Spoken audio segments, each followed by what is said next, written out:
சாந்தாலிச படலத்தில் வந்து சிவபெருமான் கல்யாணத்தை பார்க்கறதுக்காக சப்த ரிஷிகளும் போகிறாங்க. அவங்களுக்கு வந்து பார்க்க முடியாத ஒரு சூழ்நிலை ஏற்பட்டுடுது. அவங்க ஏற்பட்ட உடனே அவங்க என்ன பண்ணுறாங்க, இதை மறுபடியும் பார்க்கணுன்னு சிவபெருமானை வேண்டுறாங்க.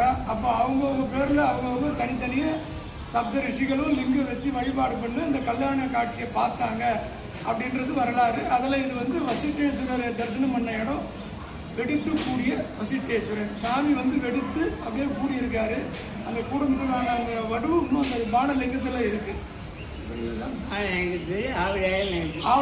ஆவுடையிலும் உண்டு. ஓம் நம சிவாய.